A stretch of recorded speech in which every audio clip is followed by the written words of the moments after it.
Welcome, everyone, to People on Dating. I'm your host, Will Morales. And for those of you who are tuning in for the first time, this podcast is about the ups and downs in dating, how to navigate through it. Today, my guest is Demitri Wylde. Should I call you Demitri or Demi?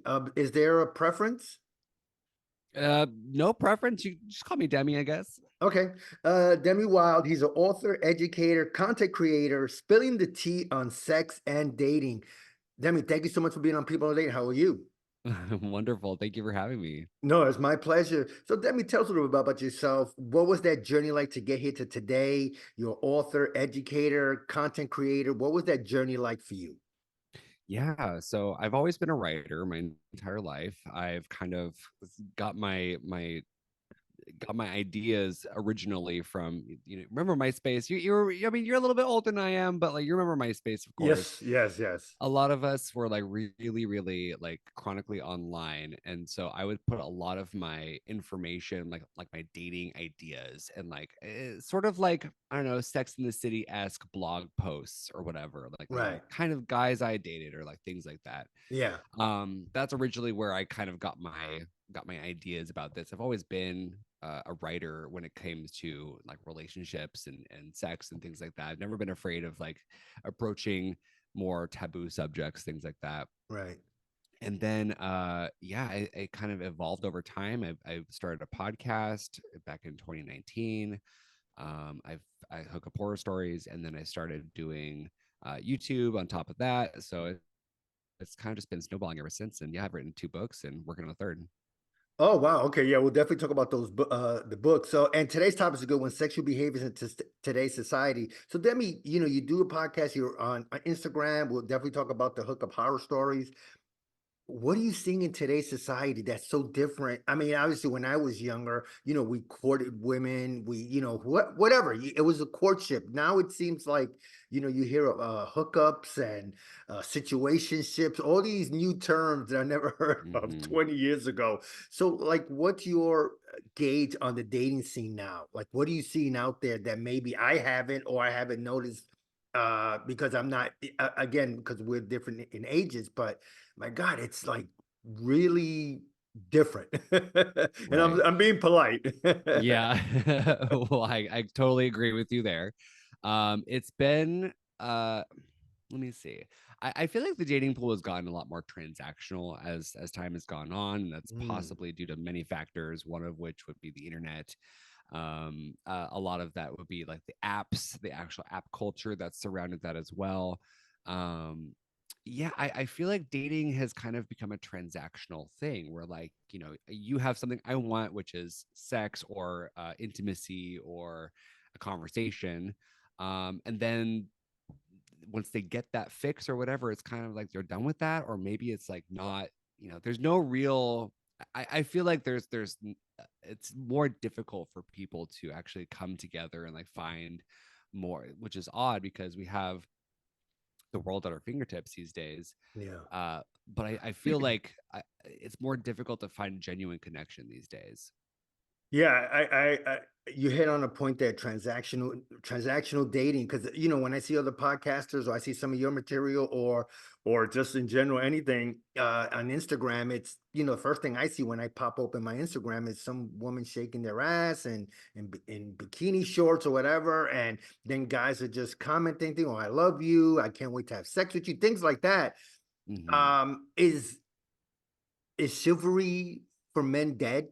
Is that like a thing of the past? I mean, that's been like a hot topic lately, in my inner circle with my friends. Some women that are, way younger than me say chivalry is dead. It's just basically let's hook up. I have money I could offer you, or you have sex you could offer me. Um, what's your take on it? I feel like chivalry is asleep right now. It's chivalry is sleeping beauty right now. She's been put under a curse. She has unfortunately fallen ill and is waiting for true love to wake her up. Right. But chivalry, I think what we need to do is we need to like teach mostly young men, I would say, when we're Yeah. talking about chivalry. But when we talk about chivalry, like everyone kind of has to have a little bit of a chivalrous nature in order to like make true, genuine connections with people. Yeah. I think we've just kind of forgotten, or like maybe like there's just too much information floating around that people kind of get sidetracked into what chivalry really is. Um, but yeah, I feel like it's just kind of like, we need to get back to that center place of like where genuine connection takes the reins. So how do we get there though? That it seems that's a difficult part. Should we get some men and some women, partners, whatever, together and just basically air out our differences? Because it seems that there's a lot of differences out there these days where women want certain things, men want certain things, and it seems like they clash because one is right, one is wrong. No, both of you guys are wrong. How do we get there? Because you're out there more than I am in terms of more of content, and you're out there. You know what's happening more than I do. I'm in my circle is 50, 60 year olds, and yeah, we're pretty content. We know what's going on, but for my nephews who are in their 20s and 30s, I kind of fear for them that marriage might be dead, chivalry might be dead, or like you said, sleeping. Is there Mhm. a way that we could meet at the middle? If my question Well, made sense at all. well, you actually kind of spoke directly to the answer there. Is that you have to kind of find a way to meet in the middle, because I Right. don't I don't believe in right and wrong. I believe everything has nuance. I believe Yeah. everything kind of has is a spectrum. So you really have to like find where the similarities lie in order to in order to grow where those are, rather than trying to like force other people to meet you where you are. I don't think that's going to happen. You have Right. to find where the similarities are and then like kind of focus on those and then let those grow.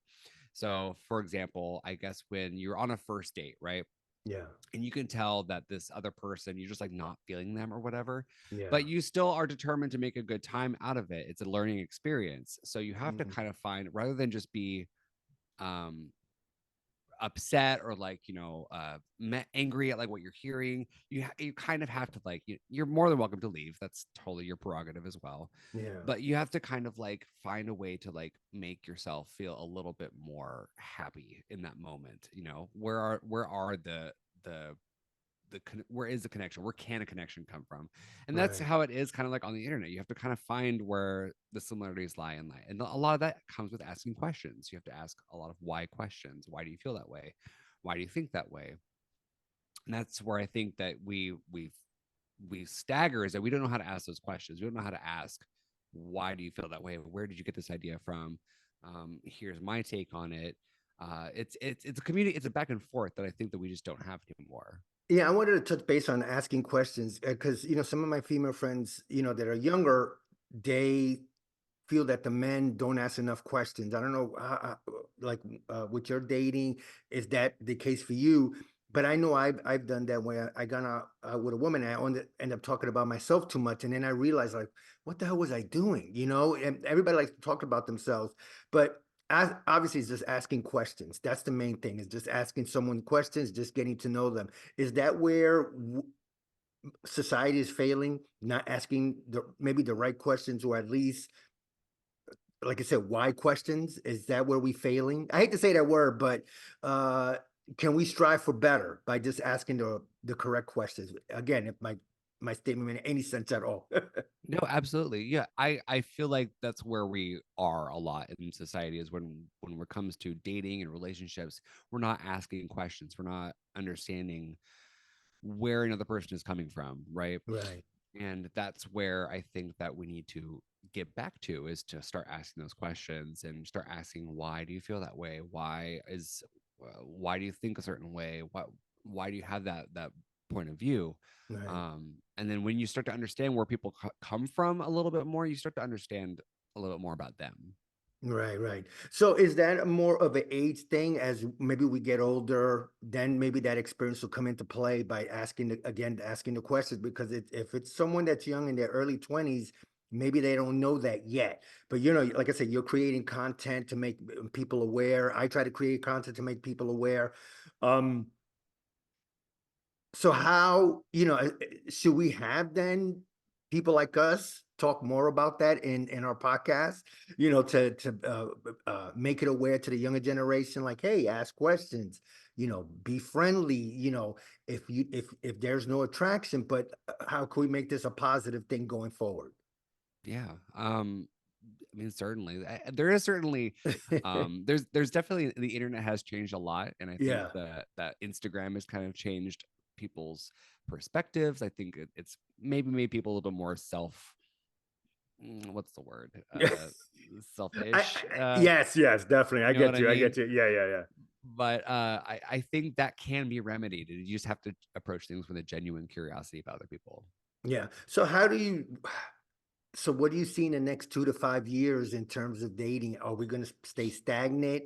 Do you think it could improve? Because I want to see, like I have a friend of mine, she's like 23, she's looking for love and all that. And I feel bad for her because like some of the guys are just playing games with her, not being forthright, forthwith, whatever you want to call it.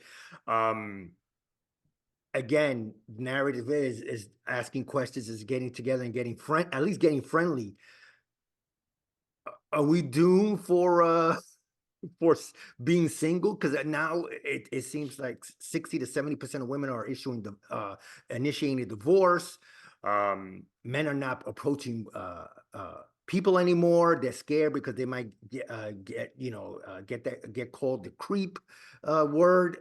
Again, I know I'm all over the place, Dimitri, but I think you know what I'm trying to get at, right? Yeah. Well, I certainly feel as though, like, yeah, that we struggle in the communication department as humans. Mm, And I think men have gotten a disservice to themselves where it comes to relationships, because we're kind of taught that emotion is bad, right? yeah, We're not supposed to show emotion, right. and Not that be you need to have. vulnerable, anything like that, right? Yeah. Right. And that's where I think a lot of those problems with heterosexual relationships come from, is that, men don't know how to be emotional, men don't know how to connect, men don't know how to do this. And women just are tired. And that's basically it. Yeah. So in order to do that, we need to like kind of like reframe some of these thoughts that we've had, or like some of the ways that we've grown up, in order to have those genuine connections, and in order to have those, genuine conversations with our partners. Is it possible though to be somewhat vulnerable but not pour out your feelings where a woman or a man might think of you, oh my God, this person's just, is soft or he's a crybaby. I mean, it seems like there's a fine line between being too vulnerable and then just having no emotion at all. Um, Again, how do you navigate that? Because some women don't want a man to be too emotional, but they want him to be vulnerable. But it's like a no-win situation for certain people. Mm. Did that make sense? Yeah, I feel like it's a situation by situation, because I think So it depends on the most of the women I people. know, Gotcha. Okay. it's situation by situation. Well, Yeah. I feel like as though most women want men who are emotionally intelligent, want men Right. who know what they're feeling at any given time, know how to express that properly rather than just through anger or frustration or whatever. That's the only emotion that men know, kind of. Uh, so I feel like most women want men who are emotionally intelligent.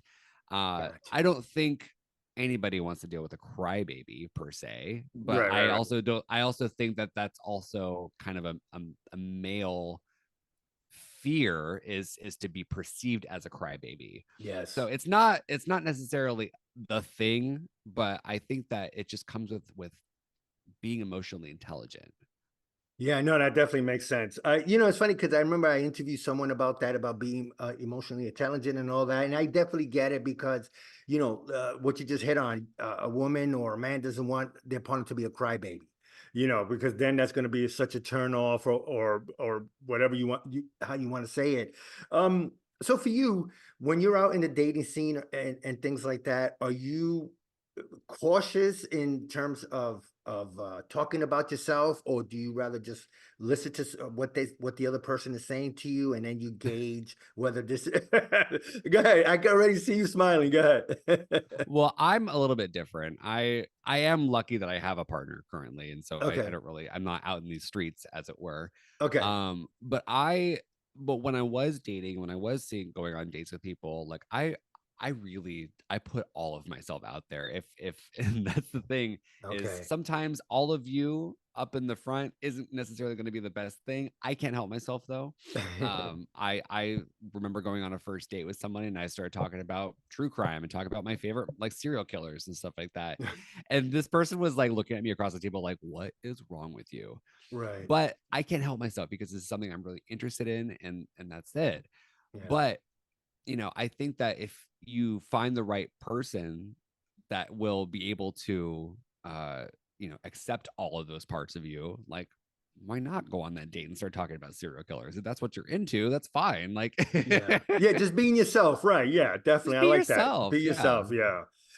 So it's funny. I wanted to talk more about like your hookup horror stories. How did you come up with that? That's pretty interesting the way you framed it. I've seen some of your takes on it. So talk a little bit more about that. That's kind of cool that you I think we all have a tale to talk about, but some people just keep it inside and like, I want to erase that from my memory.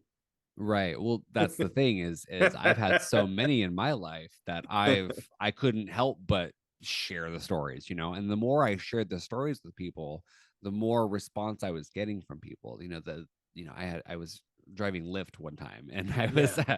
I was telling the passenger about this story that I had, and she goes, "Oh my God, I have one of those too." It just the reaction that I was getting from people when I told these stories Yeah. was like, I have that too. And so it made me feel less alone in my experiences. So that's essentially the aim. Is like I want to talk to like, sexperts, comedians, coaches, people that are like really in the know of these things, but also are willing to share their stories. Yeah, no, that's again, to me, that's genius. Excuse me, because nobody wants to talk about it. Hmm. And like for me, a couple of times I did talk about it. I talk about to maybe one or two people, and then that's it. And then I just try to, take it and just throw it away, not to even think about it anymore. And so also you wrote a couple of books. So talk about the two books that you wrote, and you got a third one on the way, right? Or Yeah. you have an idea for the third one. So talk about the those two books. Yeah, so the two books that I have are actually poetry books. I'm a writer and a poet.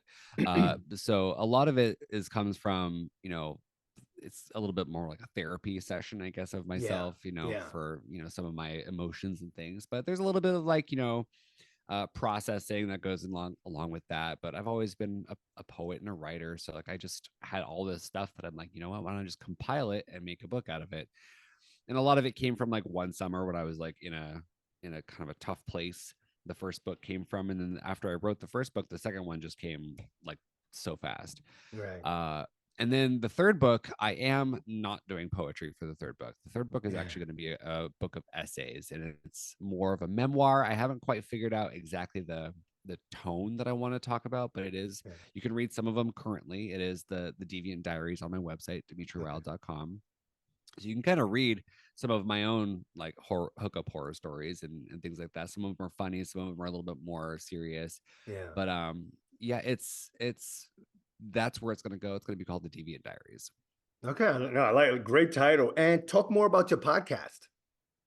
Yeah, hookup horror stories. That's my podcast. I've had Okay. several podcasts, Yeah. but Yeah. I have had several podcasts. I've had one well, one is hookup horror stories. That was the first one. Uh then it was a cosmic journey with Demi and Jay. That was me and Okay. my friend Jay Maceo. We talked about science and spirituality. It was kind of a comedy show. We Yeah. talked about tarot and flat earth and all kinds of weird stuff. A lot of fun.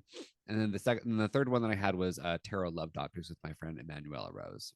Oh, cool. And anything else you would like to promote? First of all, Demi, thank you so much for being on People on Dating. I know you're a busy man, and I appreciate you taking time out of your busy schedule. Anything else you would like to promote or talk about? Yeah, I have all kinds of stuff on YouTube. That's like where you Okay. can find a lot of my stuff. Like sometimes I'm reacting to like 1900s smut, like love letters and stuff that are Yeah, like yeah, yeah, really, really fucking wild. yeah. Excuse my tongue, No, no, you're but good. but then I also have all kinds of stuff where like I'm giving dating advice and things like that on my YouTube channel. No, sounds good. And tell us that website one more time where people can find you. DemitriWylde.com, DemitriWylde.com. Yeah, I'll definitely put that on the show notes. Well, first of all, Demitri, again, thank you so much for being on People on Dating. I really, really appreciate it. Yeah, thanks for having me. Yeah. Bye bye.